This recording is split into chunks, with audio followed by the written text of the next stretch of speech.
कैसे हैं आप सब। आइए दोस्तों, हम लोग पढ़ रहे हैं 10th क्लास की मैथ, और उसमें से छठवां चैप्टर जो त्रिभुज दिया गया था वो हमने लोगों ने पूरा पढ़ लिया था। अब उसका देख लेते हैं बहुविकल्पी सीरीज का जो टेस्ट है उस टेस्ट को सॉल्व कर लेते हैं। तो दोस्तों, इस सीरीज में 20 क्वेश्चन दिए गए हैं त्रिभुज के। तो आइए उन 20 क्वेश्चन में से देख लेते हैं पहला क्वेश्चन क्या दिया गया है। दोस्तों, उससे पहले सॉल्व करने से पहले ये क्वेश्चन का आंसर जो है आप लोग नोटबुक साथ में रखिएगा, पेन साथ में रखिएगा। जो भी सवाल दिए गए उन सवालों को आप लोग सॉल्व करके ही इनका आंसर दें। आइए देख लेते हैं पहला सवाल क्या दिया गया दोस्तों। तो पहला सवाल दिया गया है दो समरूप त्रिभुज जिनकी संगत भुजाएं दी गई हैं 4:9 में, यानी 4:9 दिया गया है के अनुपात में है। त्रिभुजों के क्षेत्रफलों का अनुपात क्या होगा। तो दोस्तों याद होगा हमने आपको लोगों को पढ़ाया था क्लास में, क्या बताया था कि त्रिभुजों की यदि भुजाएं संगत भुजाएं दी जाती हैं तो उनका जब हम क्षेत्रफल निकालते हैं तो क्या करते हैं, उनका वर्ग कर देते हैं। तो इनका वर्ग करेंगे तो किस तरीके से क्षेत्रफल निकालते हैं। क्षेत्रफल का मतलब क्या होता है दोस्तों, एरिया होता है। तो एरिया जब निकालते हैं तो क्या करते हैं, भुजा का स्क्वायर कर देते हैं। तो इसका स्क्वायर कर देंगे, उसके बाद में इसका भी स्क्वायर कर देंगे। तो इसका स्क्वायर करेंगे क्या आ जाएगा, यहाँ पर 4 का करेंगे स्क्वायर तो 4 का स्क्वायर 16 आ जाएगा। रेशियो लगा देंगे, अनुपात 9 का करेंगे तो 9 का 81 आ जाएगा दोस्तों, 81। तो इस तरीके से पहले क्वेश्चन का जो राइट आंसर हो जाएगा वो हो जाएगा डी नंबर, यानी 16:81। दोस्तों, जो आंसर आप लोगों को सही लग रहा है उस आंसर को आप लोग सॉल्व करने के बाद एक बार कमेंट बॉक्स में कमेंट जरूर करते रहिएगा सभी बच्चे। अब आइए देख लेते हैं दोस्तों दूसरा क्वेश्चन किस तरीके का दिया गया है। बहुत ही इजी क्वेश्चन है दोस्तों।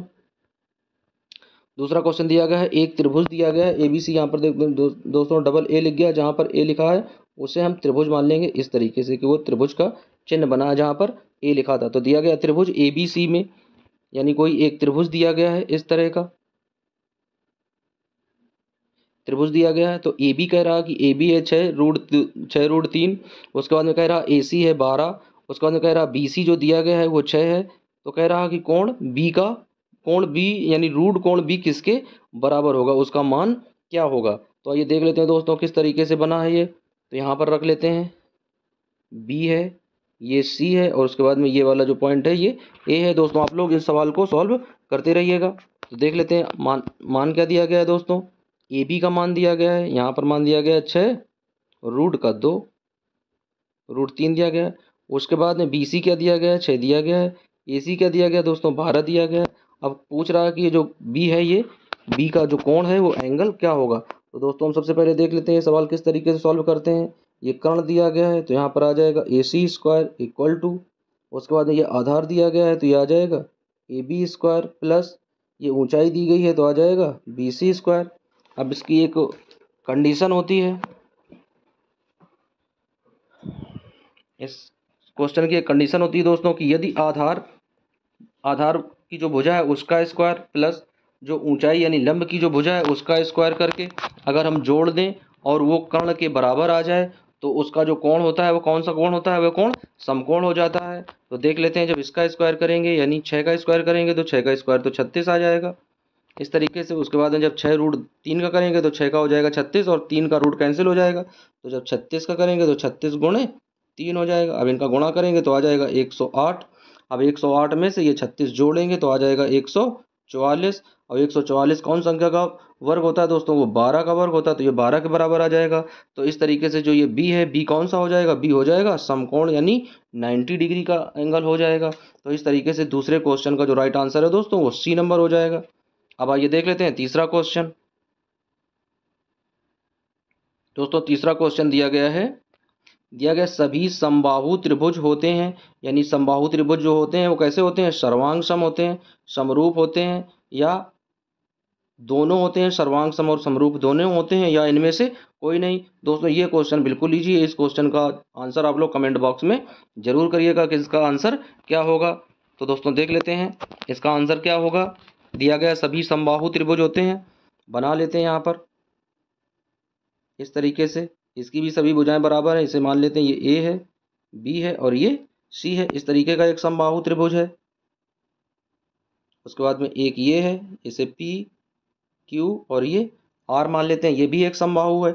अब जिन बच्चों ने आंसर दिया है सर्वांग सम वो देख लें कि क्या ये त्रिभुज दोनों एक दूसरे के बराबर हैं। नहीं है तो सर्वांग सम तो आंसर गलत हो जाएगा। उसके बाद में क्या इन त्रिभुजों का आकार एक जैसा है, इनकी भुजाएं समानुपाती हैं, बिल्कुल सही है। तो इसका राइट आंसर क्या हो जाएगा दोस्तों? इसका राइट आंसर हो जाएगा बी नंबर, यानी ये त्रिभुज कैसे होते हैं? ये त्रिभुज समरूप होते हैं। तो सभी समबाहु त्रिभुज कैसे होते हैं? समरूप होते हैं। अब आइए देख लेते हैं अगला क्वेश्चन। अगला क्वेश्चन दोस्तों दिया गया है कि सभी वर्ग होते हैं, यानी सभी वर्ग होते हैं, समरूप होते हैं, सर्वांग सम होते हैं, समानुपाती होते हैं, या इनमें से कोई नहीं। ये भी बिल्कुल इजी क्वेश्चन है और सभी बच्चे एकदम खटाक से इसका आंसर दे देंगे। जल्दी से आंसर कमेंट बॉक्स में लिखिए दोस्तों, क्या इसका आंसर है। तो देख लेते हैं सभी वर्ग क्या होते हैं दोस्तों? सभी वर्ग होते हैं समरूप होते हैं। तो इसका राइट आंसर हो जाएगा ए नंबर। यहाँ पर जो ये गोले दिए गए हैं, पहले वाले को मानेंगे ए, दूसरे को बी मानेंगे, तीसरे को सी मानेंगे और चौथे को डी मानेंगे। इस तरीके से मानकर इनका आंसर कमेंट बॉक्स में लिखेंगे कि चौथे का ए, बी, सी या डी। अब आइए देख लेते हैं दोस्तों पांचवा क्वेश्चन। दोस्तों पांचवा क्वेश्चन दिया गया है, कह रहा यदि दो समरूप त्रिभुजों के क्षेत्रफलों का अनुपात, यानी दो समरूप त्रिभुज दिए गए हैं, उनके क्षेत्रफलों का जो अनुपात है वो 16:9 है। तो कह रहा कि उनकी संगत भुजाओं का अनुपात क्या होगा? भाई बिल्कुल एक नंबर का क्वेश्चन है, खटाक से इसका आंसर कई बच्चों एकदम डायरेक्ट आंसर निकाल देंगे इसका। देख लेते हैं कई बच्चे का आंसर क्या इसका बता रहे हैं, कौन सा इसका आंसर सही होगा। यानी उनके क्षेत्रफलों का अनुपात दिया गया है, तो उनकी संगत भुजाओं का अनुपात किस तरीके से निकालते हैं, ये हम आप लोगों को पढ़ा चुके हैं किस तरीके से। यदि भुजाएं दी गई हों तो उनका क्षेत्रफल कैसे निकालते हैं, तो क्या करते हैं, जिन बच्चों को क्वेश्चन आंसर पता हो वो आंसर आप लोग कमेंट बॉक्स में लिखते रहिएगा। आइए देख लेते हैं, जब भुजाएं दी जाती हैं उनका क्षेत्रफल निकालते हैं तो उनका स्क्वायर कर देते हैं, और जब क्षेत्रफल दिया जाए उनकी भुजाएं ज्ञात करनी हो तो क्या करते हैं, उसमें रूट लगा देते हैं। तो भाई 16 दिया गया, 16 कौन संख्या का वर्ग होता है? तो 16 होता है 4 का, तो 4 आ जाएगा। उसके बाद में 9 दिया गया, 9 कितने का होता है? 3 का होता है, तो 3 आ जाएगा। तो 4:3 आ जाएगा, यानी इस तरीके से इसका सी नंबर आंसर इस राइट हो जाएगा। तो क्वेश्चन नंबर 5 का राइट आंसर हो जाएगा सी नंबर। बिल्कुल इजी क्वेश्चन है दोस्तों। अब आइए देख लेते हैं अगला क्वेश्चन, छठवां। दोस्तों छठवां क्वेश्चन दिया गया कि एक समकोण त्रिभुज में कर्ण का वर्ग शेष दो भुजाओं के वर्गों के योग के बराबर होता है। इस प्रमेय को किसने प्रतिपादित किया है? यह प्रमेय किसने दी है? ये भाई बहुत एकदम इजी क्वेश्चन दे दिया गया है। पाइथागोरस ने दिया है, यूक्लिड ने दिया है, थेल्स ने दिया है, या फिर इनमें से कोई नहीं। तो देख लेते हैं दोस्तों इसका राइट आंसर क्या हो जाएगा। तो कह रहा कि एक समकोण है, तो एक इस तरीके से समकोण बना लेते हैं, समकोण त्रिभुज बनाते हैं इस तरीके से। ये ए है, ये बी है और ये सी है। अब देख लेते हैं, कह रहा कि कर्ण का वर्ग यानी ए सी, कर्ण क्या है दोस्तों? ये है ए सी, ये कर्ण है, कर्ण है। उसके बाद में ये बी सी जो है ये आधार है और ये लंब है। तो अब इसका वर्ग प्लस इसका वर्ग जब बराबर इसके हो जाएंगे तो वह भुजा किसने दी थी, यानी इस तरीके से हम लोग लगाते थे जब कर्ण निकालते थे, आधार और लंब। तो ये इसमें कौन सा फार्मूला लगाते थे दोस्तों? इसमें फार्मूला लगाते थे पाइथागोरस प्रमेय। कौन सी लगाते थे? पाइथागोरस प्रमेय। तो भाई क्या आ गया शब्द यहाँ पर? पाइथागोरस। तो इसका राइट आंसर क्या हो जाएगा? ए नंबर, यानी ये किसने दिया है? यह पाइथागोरस ने दिया है। तो आइए देख लेते हैं क्वेश्चन नंबर 6 का फर्स्ट ऑप्शन इज राइट। अब देख लेते हैं सातवां क्वेश्चन। दोस्तों सातवां क्वेश्चन दिया गया है, कह रहा कि एक त्रिभुज दिया गया है ए बी सी तथा एक दूसरा त्रिभुज दिया गया है पी ओ आर, जिसमें से कोण ए का मान है 42 डिग्री और कोण आर का मान है 80 डिग्री। तो कोण बी का मान पूछ रहा है दोस्तों। यहाँ पर जहाँ रूढ़ लग गया है उसको कोण समझिएगा इस तरीके से कि वो कोण के मान दिए गए हैं ऐसे, यानी कोण दिए गया कि कोण का मान क्या होगा। तो देख लेते हैं दोस्तों इसमें बी का मान क्या आ जाएगा। जब तक जिन बच्चों को क्वेश्चन का आंसर पता हो उस आंसर को आप लोग कमेंट बॉक्स में लिख दीजिए। आइए देख लेते हैं। हम लोग जानते हैं कि कोई यदि त्रिभुज दिया जाता है तो उस त्रिभुज के तीनों कोणों का योग कितना होता है? तीनों कोणों का योग होता है 180 डिग्री। अब देख लेते हैं तीनों कोणों का एक, यानी ए का मान दिया गया है 42 और आर का मान दिया गया है 80। ठीक है ना? तो अब इन दोनों को जोड़ देंगे, ठीक है ना? तो कितना आ जाएगा? 80 और 42 जोड़ेंगे तो 80 और 42 ऐड करेंगे 2 आ जाएगा, और 8 4 12 यानी 122 आ जाएगा। अब 180 से 122 माइनस कर देंगे तो 180 से 122 घटा देंगे तो क्या आ जाएगा? यहाँ पर 2 बच जाएगा, 8 आ जाएगा। यहाँ पर बचेगा 7, 7 में से 2 जाएगा, 5 आ जाएगा। तो इस तरीके से आ जाएगा 58। तो क्वेश्चन नंबर 7वें का राइट आंसर हो जाएगा सी नंबर, यानी 58 डिग्री। तो इसका राइट आंसर हो जाएगा तीसरा पॉइंट, तीसरा आंसर इज राइट। अब आइए देख लेते हैं दोस्तों अगला क्वेश्चन।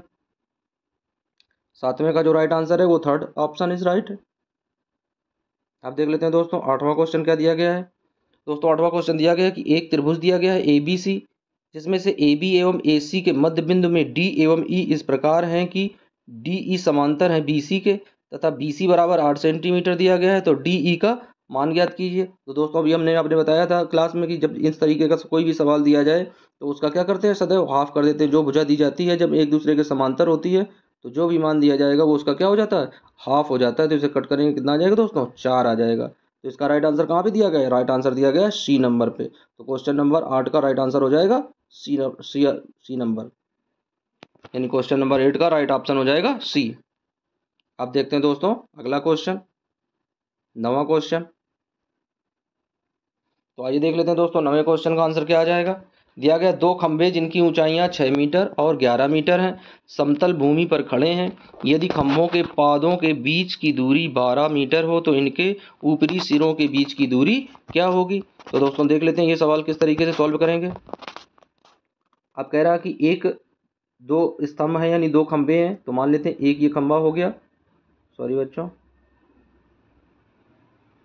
इस तरीके से, यानी एक ये खंभा हो गया। इसकी ऊंचाई मान लेते हैं कि इसकी ऊंचाई जो दी गई है ये 6 है, इस तरीके से। उसके बाद में इसी के पास में एक दूसरा है खंभा इस तरीके से, इसकी ऊंचाई जो है वो 11 है। इन दोनों के जो बीच की दूरी है ये डिस्टेंस है, ये डिस्टेंस दिया गया है 12 इस तरीके से। तो जब ये 12 दिया गया तो यहाँ से भी इसे मिला देते हैं तो ये भी 12 हो जाएगा। अब कह रहा है कि ये 11 है और ये दिया गया है 6। जब यहाँ से यहाँ तक पूरा 11 है, ये इतना 6 दिया गया तो ऊपर वाला क्या आ जाएगा, ऊपर वाला आ जाएगा 5 बच जाएगा, तो ऊपर का हिस्सा 5 हो जाएगा। अब कह रहा है कि ये जो यहाँ वाला खंभा है इसके बीच की दूरी क्या होगी, ये वाली दूरी याद करनी है। तो ये आधार दिया गया है तो 12 कवर करेंगे तो 12 कवर हो जाएगा 144, और यहाँ से 5 का करेंगे तो 5 का करेंगे कितना आ जाएगा, 5 का करेंगे तो आ जाएगा 25 हो जाएगा। अब दोनों को ऐड करेंगे तो क्या हो जाएगा, 169 आ जाएगा। क्योंकि कर्ण बड़ी भुजा निकालनी है तो ये दोनों को जोड़ देते हैं। तो 169 कौन संख्या का वर्ग होता है, ये होता है 13 का वर्ग। तो इस तरीके से क्वेश्चन नंबर 9 का राइट ऑप्शन हो जाएगा सी नंबर, यानी 13 मीटर इज राइट ऑप्शन। तो ये वाला ऑप्शन दोस्तों सही हो जाएगा, क्वेश्चन नंबर 9 का राइट ऑप्शन हो जाएगा सी नंबर। अब आइए देख लेते हैं अगला क्वेश्चन।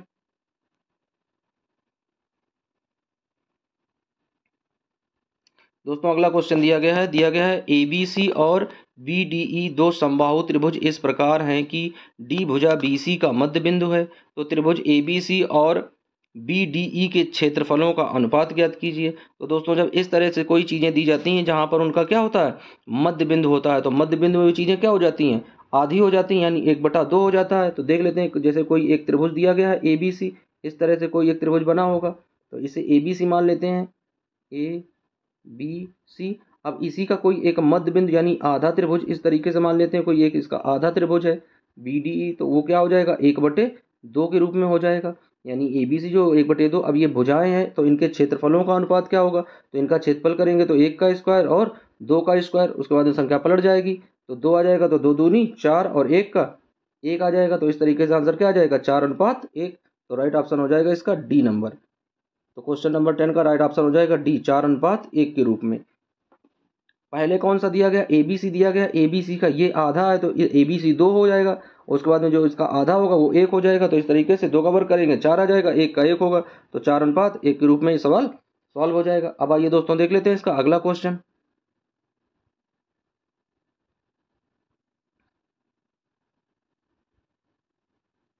तो अगला क्वेश्चन दोस्तों दिया गया 11वां नंबर। ये दिया गया दोस्तों 2 समबाहु त्रिभुजों के क्षेत्रफलों का अनुपात, यानी इसमें 2 समबाहु त्रिभुज हैं जिनके क्षेत्रफलों का अनुपात है 9:4 के रूप में दिया गया है। तो उनकी भुजाओं का अनुपात क्या होगा। दोस्तों अभी अभी ये सवाल हम आप लोग सॉल्व कर चुके हैं, इस सवाल का आंसर क्या होगा। तो इस सवाल का आंसर क्या दिया गया दोस्तों, 2 समबाहु त्रिभुजों के क्षेत्रफलों का अनुपात ये है, तो उनकी भुजाओं का अनुपात क्या होगा। बिल्कुल इजी क्वेश्चन है दोस्तों, क्वेश्चन मार्क लगा देते हैं एकदम से। सभी बच्चे कमेंट बॉक्स में इसका आंसर देंगे। इसका राइट ऑप्शन क्या हो जाएगा, यानी पहला ये दिया गया है A नंबर, दूसरा दिया गया है B नंबर, तीसरा C और चौथा D। इस तरीके से 4 ऑप्शन दिए गए हैं। जो ऑप्शन दोस्तों सही लग रहा है उस ऑप्शन को आप लोग जल्दी से कमेंट बॉक्स में आंसर दो। इसका क्वेश्चन नंबर 11वें का कौन सा ऑप्शन सही होगा? ए सही होगा, बी सही होगा, सी सही होगा या फिर डी सही होगा? तो दोस्तों देख लेते हैं इसका। तो क्या दिया गया है? दिया गया है उनके क्षेत्रफलों का अनुपात दिया गया है। तो हमने समझाया था कि जब किसी त्रिभुज के क्षेत्रफल दिए जाएं और उनकी हमें भुजाएं ज्ञात करनी हो तो उनका क्या करते हैं? उनका वर्ग मूल निकालते हैं। और यदि उनकी भुजाएं दी जाएं और उनका क्षेत्रफल ज्ञात ज्ञात करना हो तो क्या करते हैं? उन संख्याओं का वर्ग कर देते हैं। तो ये क्षेत्रफल दिया गया है, भुजाएं ज्ञात करनी है तो इनका क्या करेंगे? वर्ग मूल ज्ञात करेंगे, यानी इनमें वर्ग का चिन्ह लगा देंगे। तो 9 कौन संख्या का वर्ग होता है भाई? ये होता है 3 का, तो 3 आ जाएगा। यहाँ पर 4 दिया गया, 4 किसका होता है? 2 का, तो 3:2 आ जाएगा। देख लेते हैं कौन सा ऑप्शन सही है। तो ऑप्शन नंबर इसका बी इज राइट, यानी 3:2। तो क्वेश्चन नंबर 11 का राइट ऑप्शन क्या हो जाएगा? बी। तो बी ऑप्शन इज राइट। अब आइए दोस्तों देख लेते हैं अगला क्वेश्चन। बहुत इजी क्वेश्चन है। क्वेश्चन दिया गया समचतुर्भुज के विकर्ण 6 सेंटीमीटर और 8 सेंटीमीटर हैं, तो इसकी प्रत्येक भुजा की लंबाई ज्ञात करनी है। अब देख लेते हैं, कोई एक समचतुर्भुज दिया गया है जो आपस में इस तरह से एक सम तरीके से ऐसे बना है। इस तरीके का एक समचतुर्भुज है जिसके सभी कोण कैसे होते हैं? समकोण होते हैं। अब इसमें कह रहा कि ये इसमें विकर्ण दिए गए हैं इस तरीके से, यानी ये ए है, बी है, सी है और ये डी है। तो ए सी विकर्ण दिया गया है 6 सेंटीमीटर, उसके बाद दूसरा विकर्ण दिया गया है 8 सेंटीमीटर। तो कह रहा है कि भाई हमें ए बी की भुजा ज्ञात करनी है। ये दोनों विकर्ण दिए गए हैं तो इनकी भुजा हमें निकालनी है। तो देख लेते हैं, ये यहाँ से यहाँ तक जब ए सी दिया गया है ये 6 है, तो ये आधा कितना हो जाएगा दोस्तों? आधा ये हो जाएगा 3। उसके बाद में बी डी जो ये 8 दिया गया है, तो यहाँ से यहाँ तक आधा कितना हो जाएगा? ये 4 हो जाएगा। तो इस तरीके से इनको क्या किस रूप में लिख देते हैं? इनको अनुपात रूप में रख लेते हैं। तो यानी 6/8 इन्हें कट करेंगे तो आ जाएगा 3/4। अब इसका क्या करते हैं? ये मान लेते हैं ये कर्ण भुजा हो जाएगी, ये आधार है और ये ऊंचाई भुजा है। तो 3 का वर्ग करेंगे 9 आ जाएगा।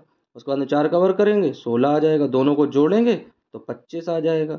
25 कौन संख्या का वर्ग होता है? 5 का होता है। तो इसकी भुजा कौन सी हो जाएगी? इसकी भुजा हो जाएगी 5 सेंटीमीटर। तो इस तरीके से 12वें क्वेश्चन का राइट ऑप्शन जो हो जाएगा वो हो जाएगा सी नंबर, यानी C number is right answer. तो क्वेश्चन नंबर 12 का जो राइट आंसर है दोस्तों वो है 5 सेंटीमीटर। अब आइए देख लेते हैं अगला क्वेश्चन। दोस्तों अगला क्वेश्चन दिया गया, यदि किसी त्रिभुज के एक कोण को समद्विभाजक रेखा उसकी एक माध्यिका हो तो वह कोण कैसा होता है? समबाहु होता है, समद्विबाहु होता है, विषमबाहु होता है या फिर इनमें से कोई नहीं? तो दोस्तों देख लेते हैं ये इसका ऑप्शन क्या होगा। फिर से एक बार पढ़ लेते हैं, यदि किसी त्रिभुज के एक कोण की समद्विभाजक रेखा, एक कोण की समद्विभाजक रेखा उसकी क्या हो? माध्यिका हो तो वह त्रिभुज कैसा होगा? तो आइए देख लेते हैं दोस्तों इसका राइट ऑप्शन क्या हो जाएगा, इसे समझ लेते हैं। पहला दिया गया है समबाहु, दूसरा समद्विबाहु, तीसरा विषमबाहु और इसमें से कोई नहीं। तो समबाहु कैसा होता है? समबाहु जिसकी सभी भुजाएं बराबर होती हैं, यानी इस तरीके से दिया होता है समबाहु, सभी भुजाएं बराबर होती हैं। और जब इसमें करेंगे तो ये इसकी माध्यिका नहीं बनेगा। दूसरा देख लेते हैं दोस्तों, दूसरा दिया जाता है समद्विबाहु। तो समद्विबाहु में क्या होता है? इस तरीके का और इस तरीके की भुजाएं बराबर होती हैं, जैसे ए बी और ये सी। अब जब इसे इस तरीके से ऐसे कट करेंगे तो ये इसका आधा हो जाएगा और ये इसकी माध्यिका बन जाएगी। तो वह त्रिभुज कैसा होता है दोस्तों? वह त्रिभुज होता है समद्विबाहु। तो क्वेश्चन नंबर 13 का राइट ऑप्शन हो जाएगा बी नंबर, यानी B number is right answer. तो क्वेश्चन नंबर 13 का राइट आंसर हो जाएगा दोस्तों बी नंबर, यानी समद्विबाहु त्रिभुज के बीच से यदि यदि उस कोण को क्या करेंगे? समद्विभाजक करेंगे, यानी बी कोण है जब उसे समद्विभाजक करेंगे तो ये इसका आधा हो जाएगा, यानी ए सी भुजा की क्या बन जाएगी? माध्यिका बन जाएगी। तो वह त्रिभुज कैसा हो जाएगा? समद्विबाहु त्रिभुज बन जाएगा। अब आइए दोस्तों देख लेते हैं अगला क्वेश्चन।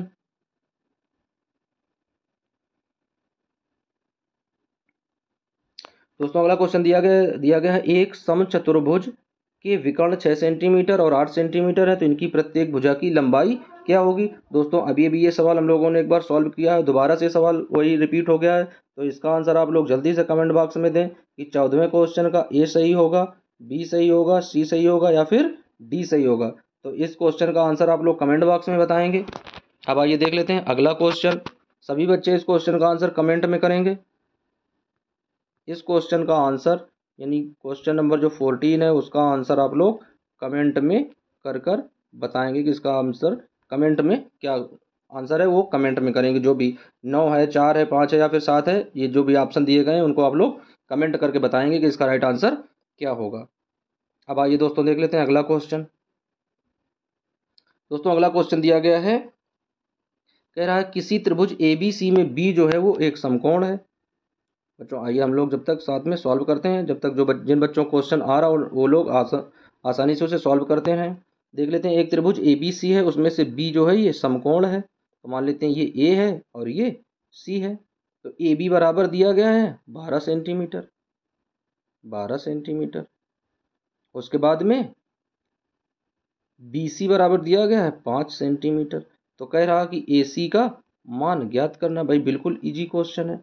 बताओ, ये मान दिया गया, ये मान दिया गया, ये मान हमसे पूछ रहा है। इससे ज़्यादा इजी क्वेश्चन तो हमने आज तक कभी देखा ही नहीं है, क्योंकि 9th में भी हम लोग त्रिभुज पढ़ चुके हैं बहुत अच्छी तरीके से। क्या करते हैं, जब कोई समकोण त्रिभुज होता है तो उसमें कौन सी प्रमेय लगाते हैं? पाइथागोरस प्रमेय लगाते हैं। पाइथागोरस प्रमेय क्या होती है? कर्ण स्क्वायर इक्वल टू आधार स्क्वायर प्लस लंब स्क्वायर। तो भाई इसका स्क्वायर करेंगे 5 का तो क्या आ जाएगा दोस्तों? 25 आ जाएगा।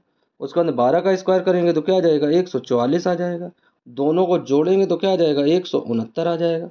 अब 169 का जब वर्गमूल निकालेंगे तो वह कौन सी भुजा बन जाएगी दोस्तों? वह भुजा बन जाएगी 13, क्योंकि 169 होता है 13 का वर्ग।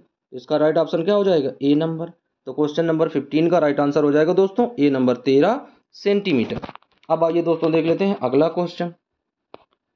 तो क्वेश्चन नंबर 15 का राइट ऑप्शन हो जाएगा दोस्तों 13 सेंटीमीटर। अब आइए देख लेते हैं 16वां क्वेश्चन क्या दिया गया है। दोस्तों 16वां क्वेश्चन दिया गया कि निम्नलिखित में से किस त्रिभुज की भुजाओं की लंबाई समान होती है? बिल्कुल इजी क्वेश्चन है ये भी। किस त्रिभुज के भुजाओं की लंबाई समान होती है? स्केलिन, समद्विबाहु, समबाहु, या फिर इनमें से कोई नहीं। तो इस क्वेश्चन का आंसर भी सभी लोग किस में देंगे दोस्तों? कमेंट्स में करेंगे। बिल्कुल इजी क्वेश्चन है, इसका ऑप्शन आप लोग कमेंट्स में दें। तो 16वां क्वेश्चन आप लोगों के लिए है, कमेंट करने के लिए कि इसका राइट आंसर क्या होगा। किस त्रिभुज की सभी भुजाएं समान होती हैं, यानी वह कौन सा त्रिभुज है जिसकी सभी भुजाएं बराबर होती हैं। तो आइए चलते हैं दोस्तों अगला क्वेश्चन देख लेते हैं। बिल्कुल इजी क्वेश्चन है, तभी इसे छोड़ रहे हैं। आप लोग इसका आंसर कमेंट बॉक्स में देंगे। 16वें क्वेश्चन का लिख लीजिए सभी बच्चे कि 16वें क्वेश्चन का क्या होगा, A B C या D। तो इस तरीके से सभी लोग कमेंट में करेंगे कि 16 equal to A B C या D। अब आइए देख लेते हैं अगला क्वेश्चन दोस्तों। क्वेश्चन नंबर अगला दिया गया है 17वां। कह रहा भुजा की लंबाई वाले एक समबाहु त्रिभुज का क्षेत्रफल ज्ञात करना है। ये भी बिल्कुल इजी क्वेश्चन है दोस्तों। जब ये चैप्टर हमने स्टार्ट किया था उसमें त्रिभुजों की समरूपता समझाई थी और सभी त्रिभुजों के बारे में डिस्कशन किया था कि समबाहु त्रिभुज क्या होते हैं, विषमबाहु त्रिभुज क्या होते हैं, उनके परिमाप क्या होते हैं, उनके क्षेत्रफल क्या होते हैं, उनकी परिभाषा क्या होती है। तो हमें क्या बताना है? हमें बताना है समबाहु त्रिभुज का क्षेत्रफल। तो दोस्तों समबाहु त्रिभुज का क्षेत्रफल क्या होता है हम आप लोगों को बता चुके हैं, आप लोग याद भी कर चुके होंगे, लेकिन फिर भी यदि किसी को नहीं पता है तो बता देते हैं। पहला ऑप्शन दिया गया है √3/2 इंटू ए, दूसरा दिया गया है √3/2 इंटू ए स्क्वायर, तीसरा दिया गया √3/4 इंटू ए स्क्वायर, उसके बाद में चौथा दिया गया √3/4 इंटू ए। तो देख लेते हैं इसका आंसर क्या हो जाएगा दोस्तों। तो इसका राइट आंसर हो जाएगा √3/4 इंटू भुजा का स्क्वायर, ये इसका राइट ऑप्शन होगा। अब भुजा क्या मान लेते हैं? भुजा की जगह ए मान लेते हैं। तो भुजा की जगह ए मानेंगे तो क्या आ जाएगा? ए स्क्वायर आ जाएगा। तो इसका राइट आंसर क्या हो जाएगा? राइट आंसर हो जाएगा सी नंबर, यानी √3/4 इंटू ए स्क्वायर। तो क्वेश्चन नंबर 17 का राइट आंसर हो जाएगा दोस्तों C number is right answer, यानी सी इज राइट आंसर हो जाएगा क्वेश्चन नंबर 17 का। अब आइए देख लेते हैं क्वेश्चन नंबर 18 कि क्वेश्चन नंबर 18वां किस तरीके से सॉल्व करेंगे।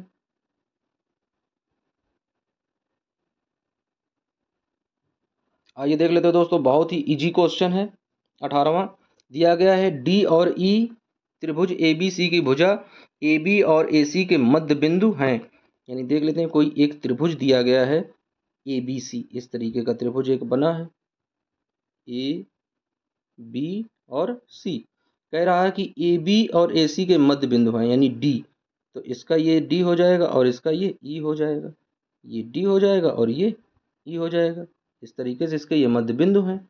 तो कह रहा कि बी सी बराबर 6 सेंटीमीटर दिया गया है। यदि बी सी जो है वो डी ई के समांतर है, देखो डी ई इसमें हिंदी से लिख गया दोस्तों, डी ई ऐसे लिखेंगे। यदि डी ई समांतर है बी सी के तो डी ई की लंबाई ज्ञात करनी है, यानी डी ई की लंबाई हमें क्या करनी है? ज्ञात करनी है कि इस डी ई की लंबाई क्या होगी। तो आइए देख लेते हैं, जब ये 6 दिया गया है तो हमें जब ये वाली भुजा ज्ञात करनी है तो ये वाली भुजा भी क्या हो जाएगी? हाफ हो जाती है, इसकी आधी हो जाती है। तो इसका आंसर क्या आ जाएगा? यानी 6 इंटू 1/2 DE, यहाँ पर लिख देते हैं दोस्तों, यानी 6 इंटू 1/2 DE। इस तरीके से ये भुजा निकाल लेते हैं। तो क्या आ जाएगा, 2 से कट करेंगे आ जाएगा 3, यानी DE का मान क्या आ जाएगा दोस्तों, 3 सेंटीमीटर आ जाएगा। तो देख लेते हैं इसमें राइट ऑप्शन कौन सा दिया गया है। राइट ऑप्शन दिया गया है बी नंबर। तो क्वेश्चन नंबर 18 का राइट ऑप्शन हो जाएगा बी नंबर 3। यानी यदि कोई त्रिभुज ABC है जिसका AB और AC के मध्य बिंदु कौन है, DE, तो यदि BC की लंबाई जो है 6 सेंटीमीटर है, तो DE और BC के समांतर है, तो इसकी लंबाई क्या हो जाएगी, DE की लंबाई क्या हो जाएगी, DE की लंबाई हो जाएगी 3 सेंटीमीटर, क्योंकि भुजाएं कैसी होती हैं, समानुपात में होती हैं। तो जब ये 6 है तो ये क्या हो जाएगी, 3 हो जाएगी। यदि ये 5 होती तो ये कितनी हो जाती है, 2.5 हो जाती। यदि यहाँ पर 10 होता तो ये कितनी हो जाती है, यहाँ पर 5 हो जाती। यदि ये 4 होती है कितना हो जाता, 2 हो जाता, क्योंकि ये भुजाएं आपस में कैसी होती हैं, समानुपाती होती हैं। इस वजह से ये 6 है तो 6 का समानुपात किसके साथ हो सकता है, 3 के साथ हो सकता है, 2.5 के साथ नहीं होगा, 5 के साथ नहीं होगा, और 6 के साथ तो हो ही नहीं सकता, क्योंकि दोनों भुजाएं फिर बराबर हो जाएंगी। तो आइए देख लेते हैं दोस्तों 19वां क्वेश्चन। 19वां क्वेश्चन दोस्तों दिया गया कि एक समचतुर्भुज के विकर्णों की लंबाई 16 सेंटीमीटर और 12 सेंटीमीटर है, तो समचतुर्भुज की भुजा क्या होगी। बिल्कुल इजी क्वेश्चन है। इसी तरह का सवाल एक हम लोग सॉल्व कर चुके हैं। तो क्या दिया गया है, 2 विकर्ण दिए गए हैं, यानी जैसे कोई त्रिभुज दिया जाता है, इस तरीके का चतुर्भुज बना होता है ABC और D करके। अब उसके विकर्ण देख लेते हैं, DB और AC। तो मान लेते हैं AC की दूरी दे दी गई है 16, और उसके बाद में दूसरा दे दिया गया है 12। अब अगर इसे कट करेंगे तो कितना आ जाएगा, यहाँ पर ये 8 बन जाएगा, और ये बन जाएगा 6 बन जाएगा, आधा आधा हो जाएगा। तो एक भुजा हो जाएगी 8 और एक भुजा हो जाएगी 6। अब 8 का जब वर्ग करेंगे तो एक 8 का वर्ग हो जाएगा 64, और दूसरे 6 का वर्ग करेंगे तो हो जाएगा 36। अब 64 और 36 ऐड करेंगे, जोड़ेंगे तो दोस्तों कितना हो जाएगा, 100। और 100 कौन संख्या का वर्ग होता है, 100 होता है 10 का वर्ग। तो इस तरीके से वह भुजा क्या हो जाएगी दोस्तों, वह भुजा हो जाएगी 10 सेंटीमीटर। तो 19वें ये दोस्तों देख लेते हैं 20वां क्वेश्चन जो दिया गया है, इसका किस तरीके से इसे सॉल्व करेंगे। तो ये दोस्तों देख लेते हैं क्या दिया गया 2 समरूप त्रिभुजों की संगत भुजाओं का अनुपात 2:3 है। यदि छोटे त्रिभुज का क्षेत्रफल 48 वर्ग सेंटीमीटर हो तो बड़े त्रिभुज का क्षेत्रफल ज्ञात करना है। तो दोस्तों जैसा कि हम लोग जानते थे कि यदि उनके क्षेत्रफलों का अनुपात दिया होता था तो क्या करते थे, उनका वर्गमूल निकालते थे, और यदि भुजाओं का अनुपात दिया होता था, क्षेत्रफल निकालना होता था, तो उनका वर्ग करते थे। तो क्या इसमें दिया गया, उनकी भुजाओं का अनुपात दिया गया है और छोटे त्रिभुज का क्षेत्रफल दिया गया है। तो पूछ रहा है बड़े त्रिभुज का हमें क्षेत्रफल ज्ञात करना है। तो आइए, बड़ा त्रिभुज तो दिया गया है, तो बड़े त्रिभुज का क्षेत्रफल कितना दिया गया दोस्तों, 48 दिया गया है। उसके बाद में जो भुजाएं दी गई हैं, एक तो भुजा 2 दी गई है और दूसरी भुजा 3 दी गई है। तो इनका वर्ग देख लेते हैं दोस्तों, इनका वर्ग क्या हो जाएगा, तो इसका वर्ग तो हो जाएगा 4, और 3 का वर्ग हो जाएगा दोस्तों 9। तो यहाँ पर देख लेते हैं किस तरीके से होगा। तो जो 9 हो जाएगा तो यहाँ पर दोस्तों कर देंगे 9 और बटे में कर देंगे 4। अब इसे कैंसिल करेंगे तो 4 से कट करेंगे तो 4 एकम 4 और 12 चौके 48। अब उसके बाद में गुणा करेंगे तो 12 एकम 12 और 12 नवैया 108। तो यहाँ पर बड़े त्रिभुज का जो क्षेत्रफल है वो आ जाएगा दोस्तों 108 वर्ग सेंटीमीटर। और इस तरीके से जो छोटे त्रिभुज का क्षेत्रफल था वो कितना था, 48 वर्ग सेंटीमीटर। तो जब इस तरह का क्वेश्चन दिए होते हैं, यानी 2 समरूप त्रिभुजों की संगत भुजाओं का अनुपात 2:3 के रूप में है, यदि छोटे त्रिभुज का क्षेत्रफल 48 वर्ग सेंटीमीटर है, तो बड़े त्रिभुज का क्षेत्रफल निकालना है। तो उसके लिए क्या करते हैं, जो भुजाएं दी होती हैं उनका सबसे पहले वर्ग निकालते हैं। वर्ग निकालने के बाद जो उनका रेशियो करते हैं, यानी उन्हें समानुपात के रूप में लिखते हैं। अनुपात के रूप में लिखने के बाद फिर छोटे त्रिभुज का जो क्षेत्रफल होता है उसके साथ कंपेयर करते हैं। दोस्तों इस तरीके से हम क्या करते हैं, बड़े त्रिभुज का क्षेत्रफल ज्ञात कर लेते हैं। तो दोस्तों इस तरीके से आप लोगों ने जो 20 क्वेश्चंस हल किए हैं, उन 20 क्वेश्चंस में से जिसके जितने क्वेश्चन सही हों उन क्वेश्चंस का आंसर आप लोग जरूर से कमेंट बॉक्स में दीजिए। दोस्तों इसी तरीके से बने रहिए वीडियो और चैनल के साथ में। अब इस चैप्टर के बाद हम लोग दूसरा चैप्टर सॉल्व करेंगे और उसके जो बहुविकल्पी क्वेश्चन होंगे उन बहुविकल्पी क्वेश्चंस को सॉल्व करेंगे। जब तक के लिए दोस्तों वीडियो को लाइक कर दें और कमेंट्स कर दें, चैनल को सब्सक्राइब कर लें यदि अभी तक आप लोगों ने चैनल को सब्सक्राइब नहीं किया है। दोस्तों बेहतर परिणाम और बेस्ट रिजल्ट के लिए बने रहिए वीडियो और चैनल के साथ में। धन्यवाद दोस्तों, टेक केयर, बाय।